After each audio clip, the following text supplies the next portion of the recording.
Jordão, o que dizem os matemáticos, hein? O que diz HP12C? O que diz aquela calculadora Cássio? Até aquela calculadora do celular, Jordão? O que dizem os matemáticos, Jordão?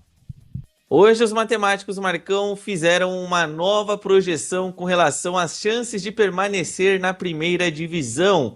E a notícia pode ser boa para alguns alvinegros. Isso porque os matemáticos do GE nos dizem que o Ceará, Marcão, tem 91,9% de chances de continuar na primeira divisão. O Santos Futebol Clube tem 61% cravadinho. O Vitória tem 60,7%. O Internacional tem 56,9%. E o Fortaleza tem apenas 29,7%. E nessas contas que eles fizeram, os rebaixados seriam justamente quem estão nos Z4 hoje: o Inter e o Fortaleza. Tá aí, tá aí. Olha, foi o GE, né? Esse é do GE, né, Jordão? Exato. Olha, tá todo mundo colocando aí que o Ceará vai escapar. 92% de chances de sair, Jordão. Estão colocando o Ceará praticamente como fora, né? Vamos aguardar, hein? Vamos aguardar. Eu não sei, não. Eu acho que o Ceará é um dos times que tem mais chances de ser rebaixado, hein? Por exemplo, o Internacional, Jordão. O Internacional vai pegar o São Paulo todo despedaçado, né? O São Paulo com crise na gestão. São Paulo jogando fora de casa, porque o São Paulo vai jogar na Vila Belmiro, o público vai ser pífio, né? Então não sei não, eu não colocaria tanta força no rebaixamento do Internacional não, viu, Jordão? Eu acho que a única coisa que me dá a impressão que pode rebaixar o Inter foi a escolha infeliz do treinador, né? Porque o Abel Braga estava rebaixado. O Abel tem uma história linda no futebol, o Abel foi um grande treinador de futebol, mas tiraram o Abel da aposentadoria, né? Isso mostra desespero, isso mostra, acima de tudo, falta de organização do Internacional, que coloca o Inter nesse cenário. Isso pode fazer com que o Inter caia. Essa escolha, na minha opinião, equivocada pelo Abel Braga nesta reta final. Agora, eu acho que o Internacional tem uma vida mais fácil que muitos times por aí, porque o Inter tem também o Bragantino em casa, né? Na última rodada. Então, não vejo, não. Eu acho que o Inter, pelo menos, 3 pontos fará. 3 pontos fará. Aliás, Jordão, uma pergunta. Se o Inter fizer... o Inter tem 41, né? Exatamente. Então, se ele fizer 3 e o Ceará não fizer nenhum, o Inter já passou o Ceará. Entendeu? Agora, uma outra dúvida, Jordão, uma outra dúvida. Se o Ceará empatar 1 e o Inter vencer 1, quem fica na frente nesse duelo Inter e Ceará? Você consegue ver pra mim aí, por favor? Claro, quem fica na frente é a equipe do Ceará, porque o Ceará tem menos 3 de saldo, a não ser que o Inter fizesse uma goleada histórica na rodada. Então pode ser aí que o Ceará se salve. Pode ser aí que o Ceará se salve. O Ceará, acho pouco provável que o Ceará consiga fazer 2 pontos. 2. Eu vejo o Ceará fazendo no máximo 1 ponto. No máximo 1 ponto. Então, se o Inter vencer uma, ele já empata com o Ceará. Mas aí entra o critério de desempate, passa o Ceará. Então, eu acho que a situação do Inter, Jordão, ela é difícil, ela é complicada, muito por conta do péssimo futebol que o Inter está jogando, mas se olharmos os confrontos, a vida do Inter é menos complexa do que de outros clubes, viu, Jordão?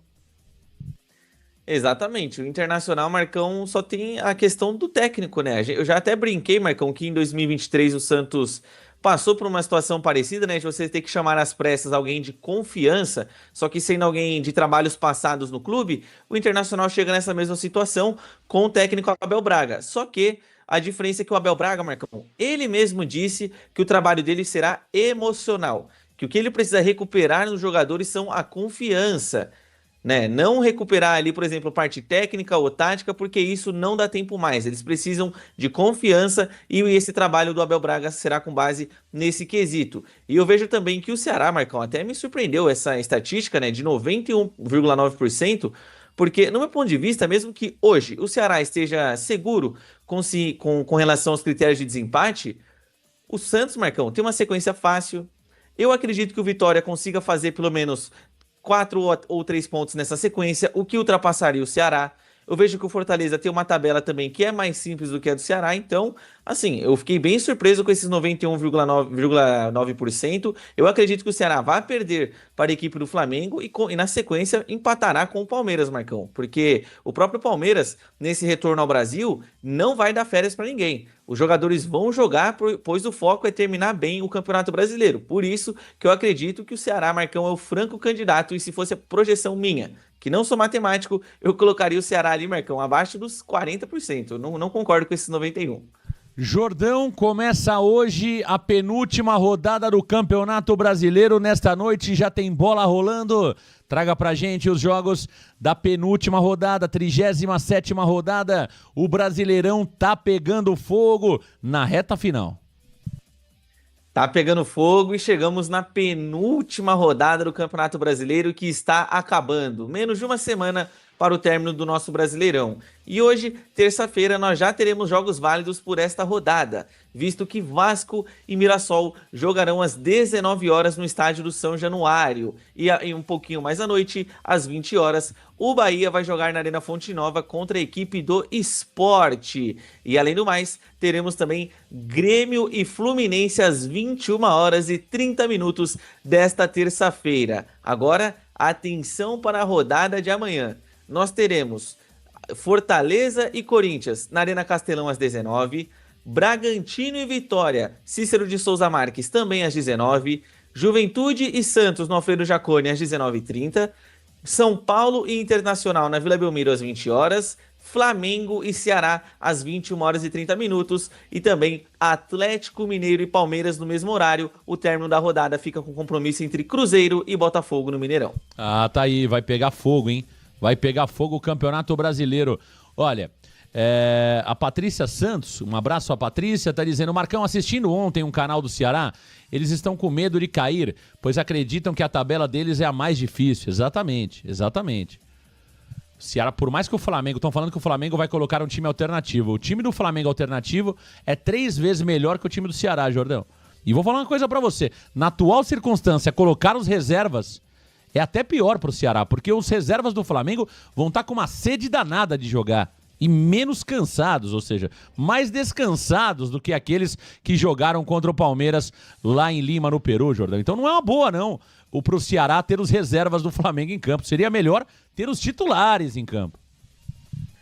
Verdade. E até trazendo aqui no detalhe, Marcão, por exemplo, olha só esse banco de reservas fraquíssimo que o Flamengo levou até a final da Libertadores, Marcão. Eles tinham Luiz Araújo, Cebolinha, Léo Ortiz, Ayrton Lucas, Saul, De La Cruz, tinha o Emerson Royal, o Everton Araújo. Marcão, citei 8 jogadores aqui que certamente seriam titulares em todos os times que estão brigando nessa parte de baixo da tabela e alguns até das equipes que brigam na parte de cima. Então eu tô contigo nessa aí. Pro Ceará seria muito melhor enfrentar o time titular do Flamengo, porque tem a questão do cansaço, aquela ressaquinha boa, né, Marcão? Porque eles curtiram até demais nesse último domingo. Tá aí o Thiago Bigodinho Jordão aqui no Varanda Futebol Debate. Jordão, qual é o comportamento nas últimas rodadas, nos últimos jogos, dos times que estão ali na briga para escapar do Z4? Quem tá bem, quem apresenta uma curva positiva, quem apresenta uma curva negativa e quem está andando de lado, Jordão? Traga pra gente o comportamento dos nossos concorrentes para escapar, olha, daquilo que pode ser o segundo rebaixamento da história do Santos. Não vai acontecer, Jordão, mas o risco existe.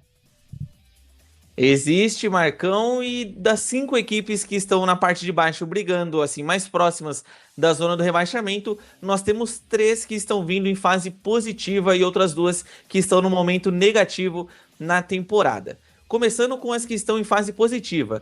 O Fortaleza vive uma série de não perder a 8 partidas, 8 jogos de invencibilidade da equipe comandada por Martim Palermo. Quem vem também em boa fase é o Vitória, que não perde há 5 rodadas. E o Santos Futebol Clube fecha essas equipes em fase positiva, visto que não perde há 4 rodadas no Campeonato Brasileiro. Agora os times que não sabem o que é vencer a pelo menos uma rodada, o Ceará não ganha há 3 jogos e o Internacional está num jejum de 2 partidas sem conseguir um triunfo. Que baita momento do Fortaleza, viu, Jordão? Que baita... Aí o matemático Marcos de Souza, viu, Jordão? Do tal do Varanda Futebol Debate. O matemático Marcos de Souza, do Varanda Futebol Debate, diz o seguinte, atenção, Jordão, atenção. Quando você está... Atenção à matemática, hein, Jordão? Atenção à matemática. Você que tá no carro dirigindo, para o carro um pouquinho, setinha para a direita. Isso, para o carro, porque agora vamos aqui trazer uma análise do matemático Marcos de Souza, do Varanda Futebol Debate, ao vivo aqui no Redação Varanda. Quando você está numa sequência de 8 jogos, Jordão, sabe o que dizem os matemáticos? O que eles nos dizem? Que você está mais perto da derrota, Jordão. Ih, mamãe! Quando você está numa série, Jordão, de muitas derrotas, sabe o que dizem os matemáticos, Jordão? O que eles nos contam? Que uma hora você vai ganhar. Tá lá. Entende? Tem um ponto. Então, meu Esse é o caro ponto. Jordão, então é o seguinte, o que eu tenho a dizer sobre isso? Tá? Fortaleza! Tá chegando a hora, Fortaleza. Tá chegando a hora da derrota, Fortaleza. O que eu tenho a dizer pro Internacional? Vai ganhar. Vai ganhar. Uma, pelo menos, vocês vão ganhar. O que eu tenho a dizer pro Ceará? Bem na sua vez não vai dar certo essa estratégia. Porque aí a matemática não previa, Ceará, que vocês teriam Flamengo e Palmeiras nas 2 últimas rodadas. Então, bem na sua vez, essa estratégia não vai dar certo, Ceará. Então, Jordão, tá tudo em aberto. Brincadeiras à parte, não tem uma lógica, né, Jordão? Agora, o que dá pra dizer claramente é sobre o trabalho do Martim Palermo. Que baita trabalho que ele faz no Fortaleza, hein? Que baita trabalho. E também é preciso destacar o trabalho de Jair Ventura no Vitória. Eu não gosto do Jair Ventura, mas que ele realmente está fazendo um baita trabalho no Vitória, também tem feito, Jordão. Um baita de um trabalho, Marcão. E assim, essa sequência do Fortaleza são 8 jogos, mas eles vivem a melhor série como visitante, Marcão. Eles ganharam seus últimos 3 joguinhos jogando fora de casa, que foi contra o Bragantino, ganharam também da equipe do Bahia, ou seja, é uma equipe que tem crescido na competição. É um time do Fortaleza, Marcão, que traz perigo aos adversários e até porque tem uma estratégia pré-definida, né? A gente brincava no jogo contra o Bragantino que o Fortaleza era o seguinte: olha, eles estão jogando por uma bola. Estão se defendendo, estão conseguindo se defender bem e uma bola pode mudar o jogo. O que aconteceu? Essa bolinha mudou o jogo, Marcão. Gol do Adam Bareiro. E a mesma coisa aconteceu no último final de semana contra o Atlético Mineiro. Porque o Galo tinha a posse da bola, mas o Fortaleza, com as linhas compactadas, não fornecia espaço e nos contra-ataques eles eram muito mais objetivos, Marcão. Baita fase do Martim Palermo. Eu não sou muito daquela história, Marcão, que o nosso querido Adilson Moraes conta no Tubarões da Resenha. Ah, se ele tivesse aí as 60 rodadas, era 60/0. Eu não acho isso, Marcão, mas num ponto, levando a fundo mesmo, talvez se o Palermo tivesse chegado ali umas 4 rodadas antes, talvez o Fortaleza já tivesse até salvo na competição. Thiago Bigodinho Jordão, play attention, please. Jordão. Ontem tivemos reunião no Conselho Deliberativo. Nosso Conselho Deliberativo sempre fiscalizador, sempre atuante, sempre combativo.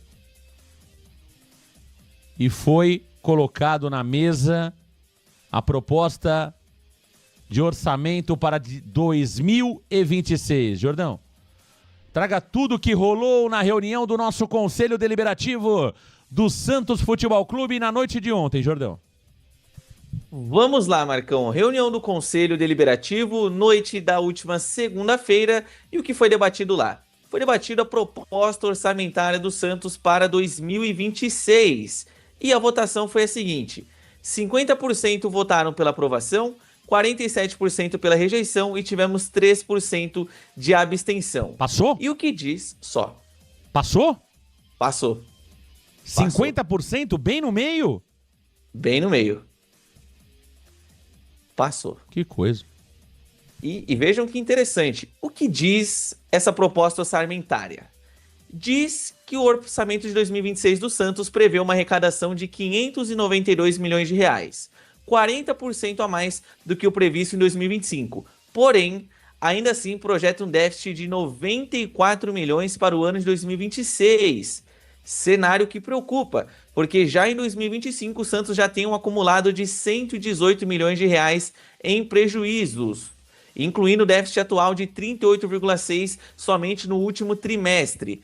E apesar da arrecadação ter sido maior do que o orçado pelo clube, os gastos ultrapassaram ainda mais o ritmo, Marcão. Porque hoje o Santos gasta em média com o departamento de futebol mais de 30 milhões de reais. E para o ano que vem isso não será diferente, visto que nas operações do departamento de futebol orçadas para o ano de 2026, elas devem consumir 32 milhões de reais dos cofres do Santos por mês. E a elevação desses custos e os déficits recorrentes fizeram com que o Conselho Marcão desse uma recomendação, o Conselho Fiscal desse ali uma dica ao presidente Marcelo Teixeira e à diretoria do Santos, que consiste em acelerar os projetos com relação à nova arena, melhorar o plano de sócio-rei e trazer novas receitas extraordinárias, que nesse caso são a venda de jogadores. Sempre sugestões inteligentes do nosso conselho fiscal, né? Que não são seguidas nunca pelas diretorias, né? E também, como não existe cobrança e muito menos follow-up sobre aquilo que é colocado como sugestão, as coisas caminham como sempre no Santos Futebol Clube, a dívida aumenta, o rombo aumenta e nada acontece, as contas são aprovadas, né? Ou seja, uma baita irresponsabilidade fiscal. O Santos Futebol Clube, que já tem uma dívida de 1 bilhão, por mais que esse relatório está apontando lá cerca de 700 milhões, a gente sabe que não é verdade. É aquilo que eu falo, Jordão, é muito triste você não ter confiança nos números que são apresentados, né? É muito triste não ter confiança nas pessoas que analisam situações importantes do clube. Por isso que eu digo aqui que a situação do Santos ela é calamitosa. Ela é uma situação muito complicada, né? Porque não se acredita no número que é apresentado. Está se falando do número de 600 e poucos milhões de reais de dívida e não é verdade. A gente sabe que a dívida já beira 1 bilhão de reais e deve chegar a 1 bilhão e 300 milhões de reais no término da gestão Marcelo Teixeira. Você tem a aprovação de um déficit, Jordão. Estamos falando em contas para o ano que vem, né? Num orçamento para o ano que vem, que já prevê um déficit de quase 100 milhões de reais, né? E nós estamos vendo o Conselho Deliberativo do Santos validando isso, né? 50% dos votantes validaram isso, ou seja, esse é o nosso Conselho Deliberativo do Santos. E sempre aqueles que são contrários são minoria. E a minoria não resolve nada. Ou seja, é voto vencido. Então não adianta nada, Jordão. Então assim, a situação do Santos era uma situação, na minha opinião, Jordão, nesse modelo de gestão, irreversível. Irreversível. Não tem milagre. O Santos Futebol Clube só tem uma única saída, que é virar sociedade anônima do futebol. Quem ainda não entendeu isso, olha, sinto muito, né? Você precisa acordar. Não tem o que fazer. Eu vou ler aqui o que o Marcelo Teixeira falou, Jordão, até pegando um trecho de uma matéria publicada minutos atrás pelo Diário do Peixe, né? Eu vou aqui ler o que o Marcelo Teixeira falou ontem sobre o aprendizado de 2025. Abre aspas para Marcelo Pirillo Teixeira, abre aspas para o nosso mandatário. Não é momento de fazer avaliação de jogadores do plantel. Análise sobre o que pretendemos fazer para 2026. Muitos ensinamentos ficarão, muitos. Assim como foi a obrigação do Santos subir para a primeira divisão em 2024. É a obrigação do Santos, dessa gestão, dos atuais profissionais, permanecer na Série A. Esse é o esforço, o trabalho, a orientação de todos que estão conscientes da responsabilidade de irem jogar contra o Juventude no Sul, respeitando o Juventude e encerrar a nossa participação de 2025 contra a forte equipe do Cruzeiro no próximo domingo na Vila Belmiro, disse aí o presidente Marcelo Teixeira.